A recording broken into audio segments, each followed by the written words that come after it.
Very good morning, students. Today I am going to start with a new chapter, that is chapter number 3, Structure of Atom.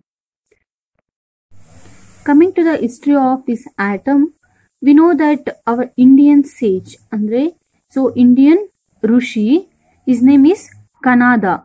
He was the first to suggest that all the matter, even a dust or whatever the material, it is made up of very small particles, called it as Paramanu.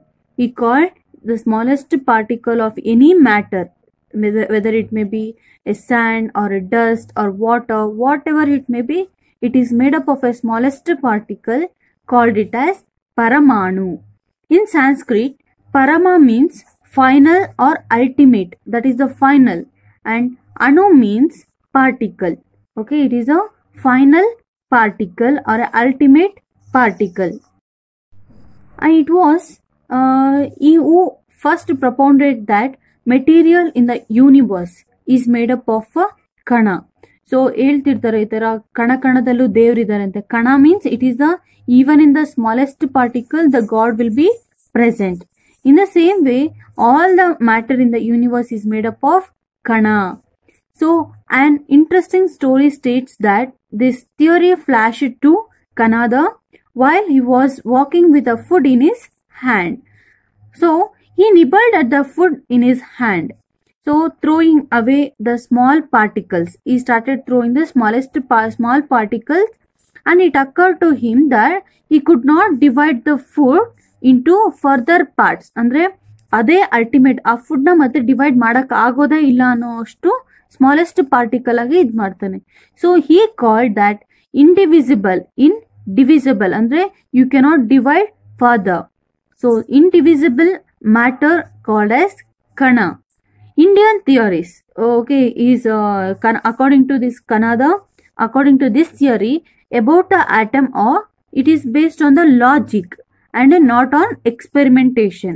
Okay, he had a logic that this Paramanu, it is a small particle, but he don't have any experimentation proof. So thus our Indian theories lacked an empirical and a scientific base. So this Kanada's theory did not have any experimental proof. So this is one history of a structure of atom. So in the 5th century BC, a Greek philosopher named called as Democritus, he came up with a similar idea. He also has a similar idea. He thought of dividing a piece of substance, any piece of substance, and ultimately to get a particle. So that could not be divided further. Suppose if you have a chalk piece, you start dividing into small pieces until you cannot divide the particle into further. ಅಂದ್ರೆ ಯಾವ್ದಾದ್ರು ಒಂದು chalk piece ತಗೊಂಡು ಅದನ್ನ divide ಮಾಡ್ತಾ ಹೋಗ್ತಾ ಇರಿ. So ಎಲ್ಲಿವರೆಗೂ divide ಮಾಡ್ಬೇಕು ಅಂದ್ರೆ, so that particle you can not divide further, ಮತ್ತೆ ಅದನ್ನ ಡಿವೈಡ್ ಮಾಡಕ್ಕೆ ಆಗಲ್ಲ, ಅದೇ ಲಾಸ್ಟ್ ಪಾರ್ಟಿಕಲ್ ಅನ್ನೋ ತರ ಡಿವೈಡ್ ಮಾಡ್ಬೇಕು. He gave the name atom to this ultimate particle. All the substances are made up of atoms. Even your chalk piece, your pen, whatever it may be, it is all made up of atoms. Next, any substance made up of a same type of atoms is called as an element. Suppose if you take a salt molecular formula is sodium and sodium chloride. So in this salt, sodium is one metal and the chlorine is another metal. Whole salt is made up of only with this sodium and chlorine. It means any substance, it is made up of a same type of atoms. It is salt is made up of sodium element and a chlorine element. So in our periodic table we have 118 elements. So they are known to us, and out of this only 90 elements are found in nature and rest of them are made in laboratory. Only 19 elements are occur in nature. For example, hydrogen, helium, lithium, oxygen, carbon dioxide, iron, copper. These are all the elements, sodium. These are all the elements, and some of the elements are made in laboratory. Let us look into atomic theory. In 1803, English chemist Dalton put forth his atomic theory. The main postulates of this theory are as follows. Postulates means what his theory says. First one is elements are made up of very small indivisible particles. They are called as atoms. Atoms nothing but atoms are the smallest particles of an element. Okay, this is the definition of atoms. You can say it in another form also. Elements are made up of very small indivisible particles. They are called as atoms. And other definition is atoms are the smallest particle of an element. Okay, so these atoms cannot be divided further. This is one postulate. Another one is all the atoms of a particular element are identical in shape. Suppose you take a salt. I told it is made up of sodium and chloride. All the particles are made up of only one kind of atoms. Suppose all the salt is made up of sodium and chloride only, and they have a identical in shape, mass and other properties, but they are different from atom of other elements.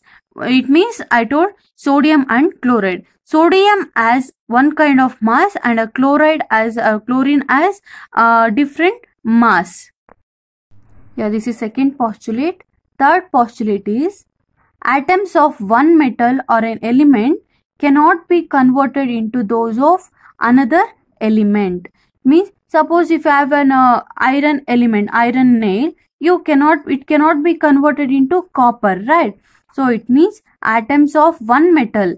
Metal means take for example iron. It cannot be converted into those of another element. Okay, it should be only one metal. It cannot be converted into another element. And the fourth postulate is atoms of an element combine in integral ratio with those of other elements to form a compound. It means, see here, so atoms of an element, one element is combining with the other element to form a compound. Compound means two or more elements combined to form one substance, that is called as compound. ಅಂದ್ರೆ ಒಂದು element ಇನ್ನೊಂದು element ಜೊತೆ combined ಆಗುತ್ತೆ, but convert ಆಗೋದಿಲ್ಲ. ಈಗ carbon ಇದೆ ನಮ್ಮ ಹತ್ರ, ಸೊ ಕಾರ್ಬನ್ ಆಕ್ಸಿಜನ್ ಆಗಿ ಕನ್ವರ್ಟ್ ಆಗೋದಿಲ್ಲ, ಬಟ್ ಅದ್ರ ಬದಲಾಗಿ ಅದ್ರ ಜೊತೆ ಕಂಬೈಂಡ್ ಆಗೇ ಇರುತ್ತೆ.